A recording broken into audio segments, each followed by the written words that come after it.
Hi everyone, with Gabetta and Chris King. No, Alexander Void. Today we're on Deep Thoughts on Ubisoft, their EA conference that they just had on Monday. We're going to go ahead and break it down. Why don't you start us off with the first game that they revealed? So the first thing they actually opened up with was South Park, the Fractured Butthole. I like just saying it. Yeah, I know. Fractured Butthole. I can't remember how they spelled it, but it was a play on the words, you know, but I can't remember. You wrote it correctly. Oh, okay. It's the Fractured, because it's fractured, and its butt is the whole thing. Butthole. Fractured Butthole. Okay, so of course, Stick of Destiny goes. Stick of Truth. Stick of Truth. That goes in the toilet. Was fun. Was good. So of course this was the same thing. It's just South Park just works very well as a game. So because you know, pretty much the shows they work. And well. this one, because the last one was a play on what was the Lord of the Rings? Yeah. So this one was gonna be what? Oh, the superheroes, right? Yep. Yeah. So I'm happy for it. I think it'll be good. I don't really play them because I don't think they even have multiplayer. I don't think so. Yeah, so it's just story based, and paying $60 for a story is kind of hard for me to do. But they are fun. Like they are fun. They're a good rent, which kind of sucks. It sounds really crappy to say that. Yeah. But they're a good rent for a while. Yeah. So I'm happy for it. Like for DMC, like I love DMC, and I bought it. But even that, I have to admit that it's a rent game. Like you just go through the whole thing. Yeah, I was really surprised by the announcement. More than anything, it was a really good surprise because Matt Stone and Trey Parker, Trey Parker, they came out and said last time I was sick that it was really hard. It was a really grueling kind of schedule and stuff, but it sold really well. It got really good reviews. People love it. I think more than anything, this was the fan service kind of thing. Plus, they said that they wanted to do it because it was kind of fun. And I don't see why that wouldn't be fun. You know, South Park has so much content in it that you could do 30 games. I mean, you know, and it's RPG style, which is really cool and funny. So I like it. Will I play it? Probably not. I'm a fan of the show sometimes, but I think you have to be a really hardcore fan to really kind of get into it and stuff. But I like it mainly because of the fan service. And I like that it opened the show too. It was very, very unexpected. Yeah, very fun, very unexpected. They came out as telemarketers because they had the long one. Yeah. Okay, so next one is a new IP. It's called Honor. What is it called? For Honor. For Honor, which is Samurai Viking Knights, which is the same as Chris Pratt's movie. Yeah, the new one. It's not, but it was interesting. It was different. I don't know how I feel about it, to be honest. Like this was a weird thing. It was different. It reminded me of what was Dynasty Warriors. Yeah. And the cover's cool. But other than that, I don't know how I feel about this. I'm all in. One of my notes I wrote was perfection. It's not really going to be a perfect game or anything like that. It would be cool if it is, but it has my name written all over it. It's like you said, the combat is really the main thing for me because it's kind of like Dynasty Warriors-esque because the fact that you have multiple AI and you feel like you actually are part of a war. It's not just one-on-one. You know, it's a 4v4 multiplayer, but there's still AI there, and I love that when it kind of simulates more of an actual battlefield because you have the kind of knight soldiers, and then you have the officers, which are actually human being players. So it's so dope. The combat as well. It's not as simple as just square for light attack and triangle for heavy attack. You have to actually press the button, but you have to pick what side you're going to hit from, which is actually a combat style that I thought of like 10 years ago, that they would become something more complicated like that, where it's just not hit, but you have to pick the side, and it kind of gives you more control over how you're going to attack and stuff. And plus, it makes it even harder because you have to be wary of how they're going to attack. You see that coming. So very reaction-based kind of strategy kind of game. And then just the overall aesthetic, it looks so good. I love the Edo period of Japan, like with samurais and stuff. Knights and medieval era is my favorite era of all time, and throwing in Vikings there, it's just kind of cool to mix it up and stuff. It'd be cool to see if like DLC characters come in or something like that.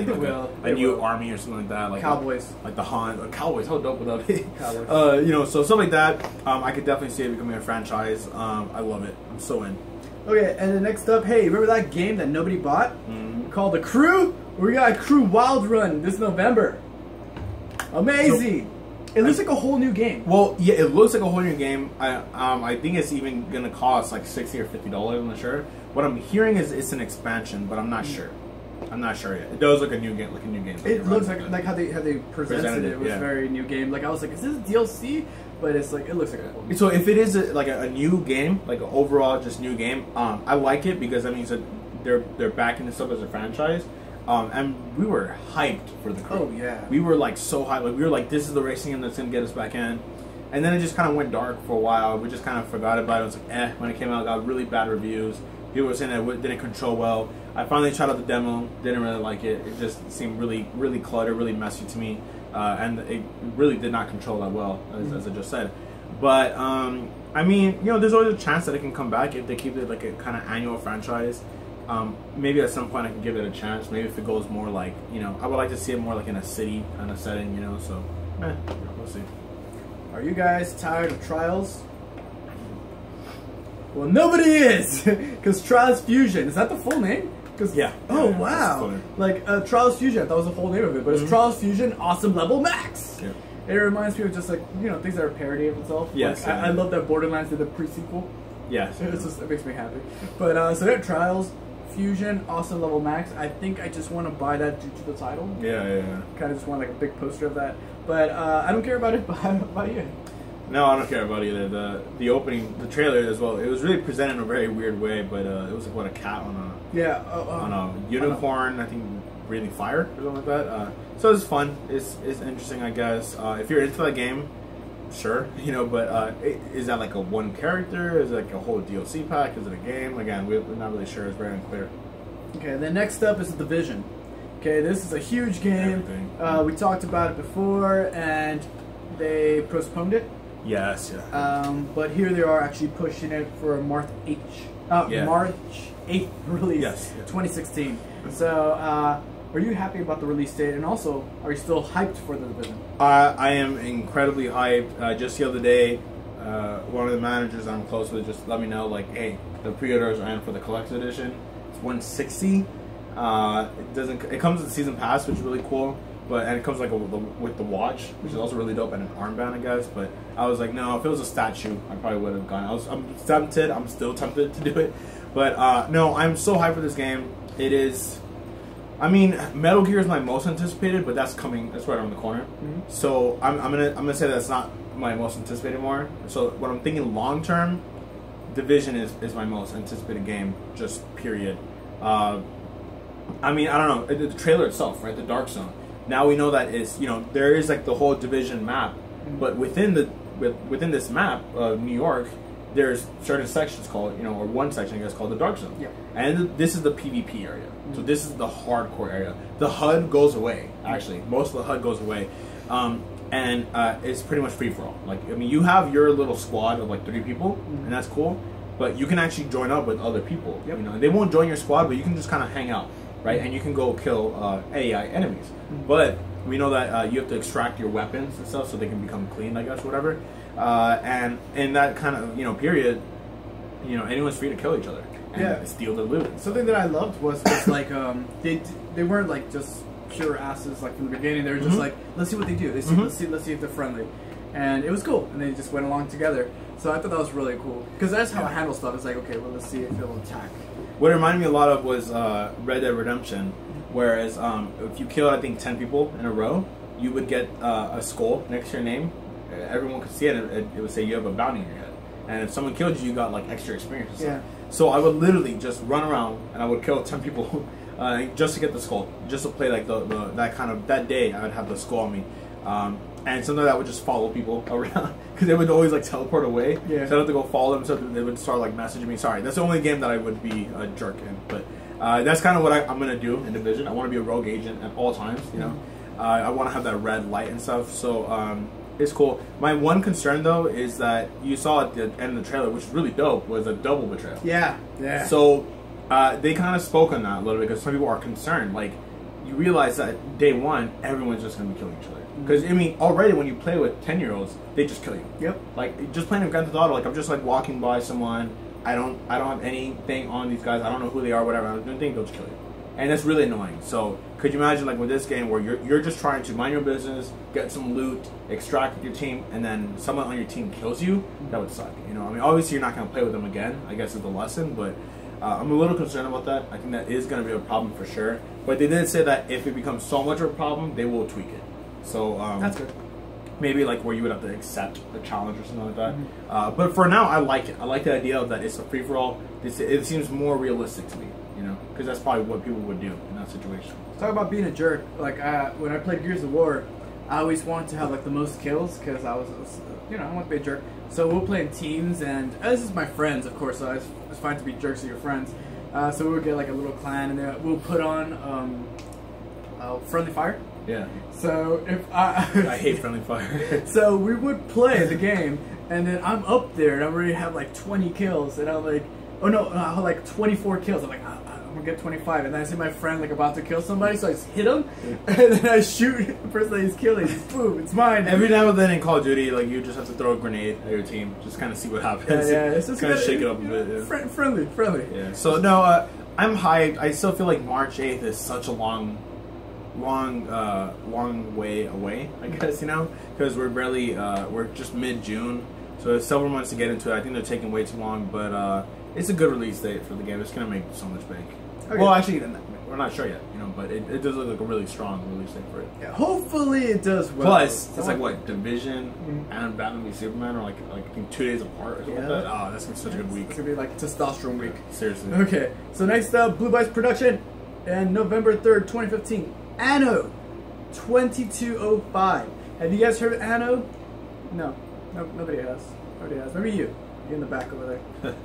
But Anno is actually this whole like Sim City type thing. At least that's what it looks like to me. And there's tons of them. So Anno 2205. I don't care. Do you care? Nobody cares. You guys care. Probably you care. Alright, okay. Next up is your very favorite game since they destroyed DDR. Just Dance 2016.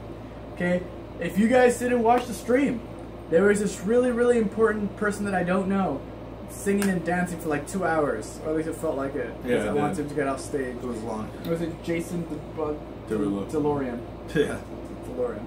Okay, yeah, nobody cares. And then Just Dance Unlimited. Yeah, that's actually the kind of coolest part about that whole kind of reveal was that with Just Dance 2016. They're going to be able to offer you a subscription service, I guess, which is called Just Dance Unlimited. And basically what they can do is just release new songs, just year-round, pretty much. I like that. And I like that because that's what we hope pretty much all these annualized franchises would become. I think that, not for everyone, like I think Assassin's Creed, even though I hate that it's an annual franchise, I think that's a game that does work as a different game every year. But other games like Call of Duty, that should be just a platform called Call of Duty, and every year they charge $50 and you get a brand new game, and you get all the maps that you want. You know, they just continually give you maps, and so $50 a year subscription service. Games, all sports games, they should be just FIFA, you know, Madden, you know, NHL, and just every year they update the character roster and stats, and maybe tweak the graphics just a little bit, you know. But it's gonna take these platforms working and stuff. So I actually do hope it succeeds, so more games will consider it and stuff. We know Rock Band is doing that. So. Yeah, which is really good. Yeah, I hope that they busted Apple, just like iTunes did, and they just put that Justin DeLorean album and everybody's Spotify. It would be amazing. Okay, if you buy Just Dance. I know, right? Okay, so next up is Rainbow Six Siege. And I didn't even know. Oh yeah, this girl, another Jason DeLorean. I just wrote it because it's weird. Angela DeLorean, DeLorean, or Bassett, whatever.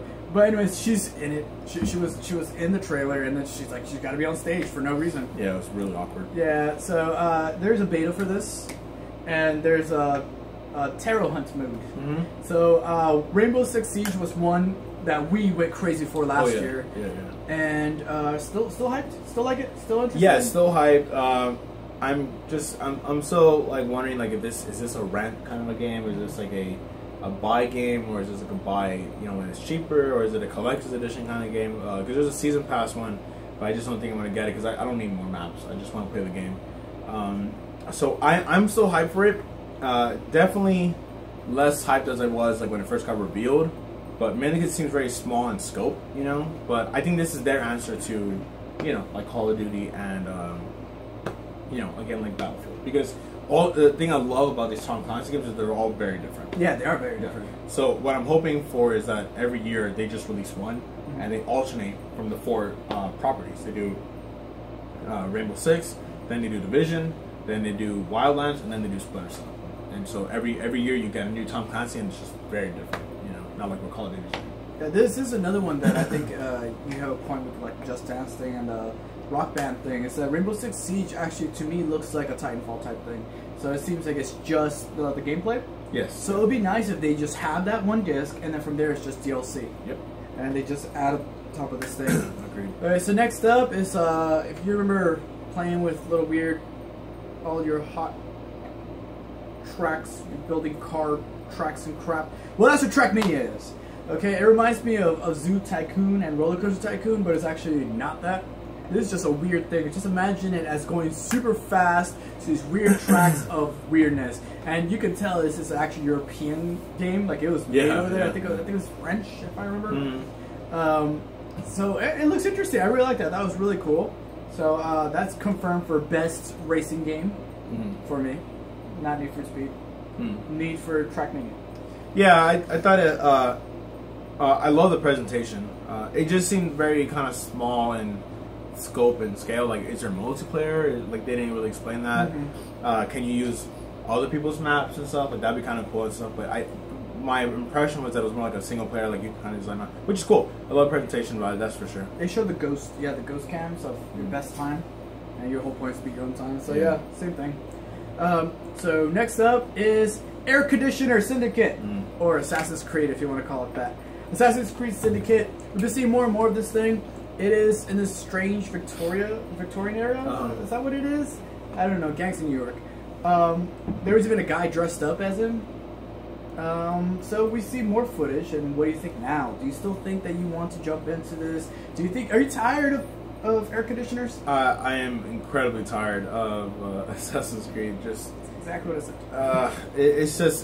it's like I'm almost dreading it, you know. But I mean, I think I'm gonna play it just for the sake of, you know, it's funny because I really want multiplayer back. Like I like the co-op in Unity, although it never worked, you know. But I love the concept of it. So it's kind of weird having to go like take a step backwards and just go single player. But I have to remind myself that Assassin's Creed 2 was my favorite Assassin's Creed, and I would still play the game if they did an HD version or whatever. I would love to play the game again. So I'm going to go in, you know, not expecting Assassin's Creed 2, but I'm going to go in expecting that that's what they're aiming for. They're aiming to capture that kind of Assassin's Creed 2 feeling. I like that the combat is faster and it's a little bit more brutal and stuff. It looks like the darkest Assassin's Creed that we've seen. Yeah. So I'm gonna go in because it's closer, the knives and everything. Yeah, exactly. Exactly. So you know, I miss that you don't have swords, and so I love using swords in Assassin's Creed. All the sword cane. What's a sword cane? Yeah. So I mean, I'm gonna try it, but I'm just hoping that it just better be good. That's all. Give me a Clockwork Orange DLC costumes. Oh, I know. Skin pack. Only because they have the sword cane. Yeah. So it just reminded me of this knife. Okay. And then next up is Ghost Recon Wildlands. What do you think? I saw your reaction. And I called it like a little bit before, but I mean I just was saying it to say it. I didn't think that it would actually be a Ghost Recon because again, like Ghost Recon Future Soldier. That is why we're here today, because that is where I came up with the concept of Good, Bad, Deadly. I made a squad in Ghost Recon Future Soldier, which is probably still there if you guys still play, which you probably don't, but. I made a squad there, and my whole goal with Good Bad Deadly was to get people connected in a way that we can achieve the same goal. And my goal was just to get the trophies, you know. But I wanted a very hardcore squad, and so what I did was I was just playing the game, and if anyone scored better than me, which is very rare, but if anyone on my team scored better than me, or on the opposite team, whoever got the top score, if they scored better than me, I'd message them. It's like, hey, are you in the squad? Do you want to join my squad? And I came up with this pretty good squad. But it was very difficult because we weren't always online together and stuff. But we did a few matches and we dominated, you know, because of that. I got people who are either as good as me or better, and that was the concept of Good Bad Deadly was to whatever your goal is. If you want to play by yourself, fine. You can find other people who are kind of similar taste. Maybe you guys can recommend games.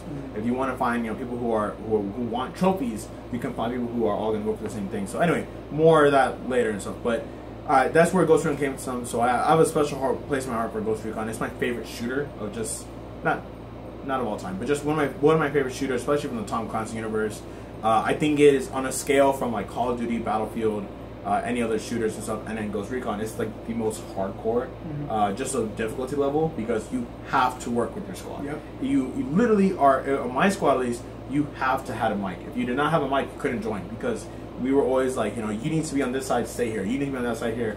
Go revive him and stuff. It was very like a communicative kind of thing, and this just seems to follow that and kind of open it up. Now it's open world, 4-player co-op. It looked like it's going to be a lot of missions and stuff that you can pick. Didn't see any PvP there, which kind of bothers me, but the thing is that we're going to have Siege, and I think that we're going to get our fill of PvP on Siege and Division alone. So I think this is cool, because this is going to be the one that just gets people together. And which is funny, because that's what Good Bad Deadly was about. So definitely expect a big community of, we're going to have squads on Ghost Recon and Division hardcore. Definitely do that stuff. So I'm so hyped for this game. Spoiler, this did win an award for me, so we'll talk about that later. Yeah, I'm interested in Ghost Recon Kill Scarface. Yeah, I know, right? Yeah, I love the setting as well. Yeah, really it looks really cool. Yeah, so yeah, that was our deep thoughts on Ubisoft. They had a pretty decent conference. The presentation overall was really boring to me. Not boring, just annoying. You know, it was pretty annoying. I used to tell it didn't have the same charm that she had last year and stuff. Jason Derulo was a buzzkill. Angela Bassett was a buzzkill. So that was kind of really awkward to me. DeLorean. But DeLorean, yeah, exactly. But the games themselves were pretty good. Yeah, I give this whole little conference probably like a C. Sure, I wouldn't want to watch this again, and yep. That's about it. So talking about staying connected. Alright guys, so thank you guys for watching this video. Make sure to comment and subscribe and let your friends know about this channel and this video stuff we're talking about. And watch all the other deep thoughts that we have on every single conference from E3. So thank you guys for watching the video. Make sure to subscribe and give it a like.